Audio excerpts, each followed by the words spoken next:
Hi viewers, I am Siva. இது நம்ம GSR Tamil channel. இன்றைக்கி நம்ம முக்கியமான டாப்பிக்கை பற்றி பேச போகிறோம்.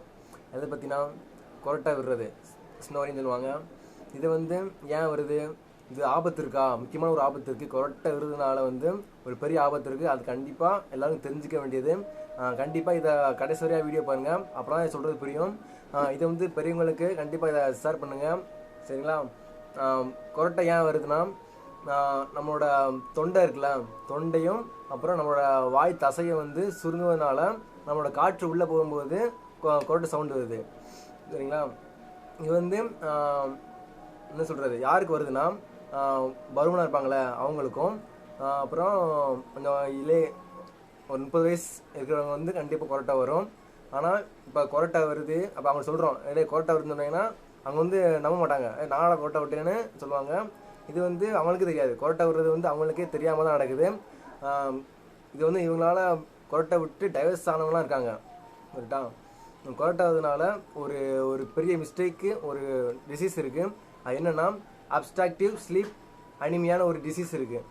என்னென்னா அது இதோட அறிகுறி என்னென்னா, கொரட்டை ரொம்ப சத்தமாக இருக்கும். அப்புறம் பகல் நேரத்தில் கொஞ்சம் மயங்கி இருப்பாங்க.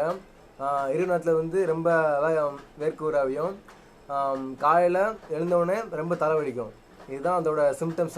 சிம்டம்ஸ் அது நேம் ஸ்லீப் அப்னியா நேம், சரிங்களா? அப்புறம் இது எப்படி கண்டுபிடிக்கிறதுனா, ஒரு டெஸ்ட் வச்சு பண்ணிடலாம். நீங்கள் நோட்டு ஏதாச்சும் பேனா இருந்துச்சுன்னா நோட் பண்ணிக்கோங்க. நான் சொல்கிற கேள்வியை நோட் பண்ணி நீங்களே அது உங்களுக்கு நோய் இருக்கா அப்படின்னு நீங்கள் டெஸ்ட் பண்ணிக்கலாம், சரிங்களா? ஏதாச்சும் கீழே கமெண்ட்லேயும் நீங்கள் எழுதி பழகிக்கோங்க. ஃபஸ்ட்டு ஒரு 0, 1, 2, 3 4 இது. 0னா ஒரு மதிப்பெண் கணக்காக சொல்கிறேன், சரியா? 0னா உங்களுக்கு இது இல்லவே இல்லை. 1னா குறைந்த அளவு வாய்ப்பு இருக்குது. 2னா போதுமான அளவு இருக்குது. 3னா அதிகமாக இருக்குது, சரியா? இப்போ கொஸ்டின் கேட்கேன். கொஸ்டினுக்கு இந்த 0, 1, 2, 3, 4 0, 1, 2, 3 3 இது 4 இதை ஒரு வரிசையாக கூட்டிட்டு வாங்க, சரிங்களா? முதல் கொஸ்டின் டிவி பார்க்கும்போது தூங்குறீங்களா? சரியா? இல்லைனா 0 போடுங்க. குறைஞ்சளவுனா குறைஞ்சளவு தூங்குவேன் அப்படின்னா 1 போடுங்க. போதுமான அளவு இருக்குன்னா 2 வாய்ப்பு இருக்குன்னா 2 போடுங்க. ரொம்ப அதிகமாக தூங்குவேன் அப்படின்னா 3. இதான் ரெண்டாவது கேள்வி. மீட்டிங்கில் இருக்கும்போது தூங்குவீங்களா? Second question. தேர்ட் தொடர்ந்து 1 மணி நேரம் நீங்கள் பஸ்ஸில் ட்ராவல் பண்ணும்போது தூங்குவீங்களா? ஓகே. 4 கொஸ்டின். மதிய நேரத்தில் படுக்கும்போது தூங்குவீங்களா? 5th question. மதிய உணவுக்கு அடுத்து நீங்கள் படுக்கும்போது தூங்குவீங்களா? 5th question. நீங்கள் காரில் போயிட்டுருக்கீங்க, டிராஃபிக்கில் இருக்குது, அப்போ கூட தூங்குவீங்களா? 6th question.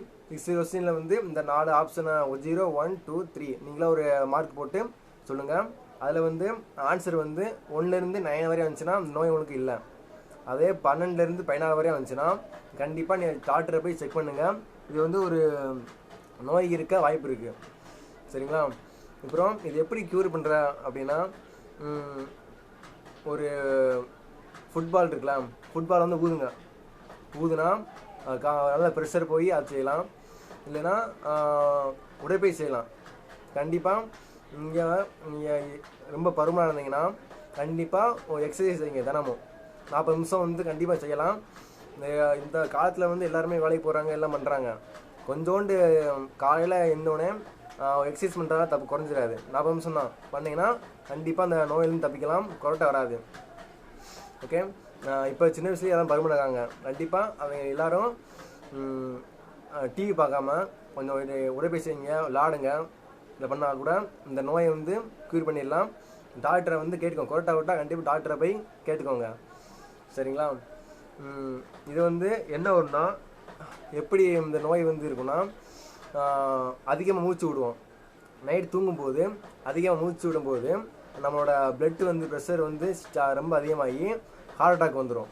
ஹார்ட் அட்டாக் ஆகி நைட்டு தூங்கும்போது இறக்குறாங்க பார்த்தியா, அதுதான் காரணம். நிறைய பேர் தூக்கத்துலேயே இறக்குறாங்க. அது எங்களோட அப்பாவும் சேர்த்து தான் தூக்கத்துலேயே இறந்துட்டாங்க. என்ன நோயின்னு கூட என்னால் இன்னும் கண்டுபிடிக்க முடியல. இதாக கூட இருக்கலாம். ஆனால் எங்கள் அப்பா கண்டிப்பாக நிறையா கொரட்டை விடுவாங்க. இந்த நோயாக கூட இருக்கலாம் நினைக்கிறேன். பட் பெரியவங்களுக்கு கண்டிப்பாக இதை ஷேர் பண்ணுங்கள். உங்களுக்கு கண்டிப்பாக தெரிஞ்சாகணும். உங்கள் பேரண்ட்ஸுக்கு கொரோட்டா விட்டாங்கன்னா கண்டிப்பாக உங்கள்கிட்ட போய் டாக்டரை போய் செக் பண்ணிவிட்டு க்யூர் பண்ணுங்கள். ஏதோ ஒரு அட்வைஸ் மாதிரி. சரிங்களா? ஓகே, நெக்ஸ்ட் வீடியோவில் மீட் பண்ணலாம். அதே வீடியோவை கண்டிப்பாக இதை எல்லாத்தையும் ஷேர் பண்ணி ஒரு அவேர்னஸ் ஏற்படுத்துங்க. Okay, bye. நெக்ஸ்ட் வீடியோவில் மீட் பண்ணலாம். So until then Siva, Tata.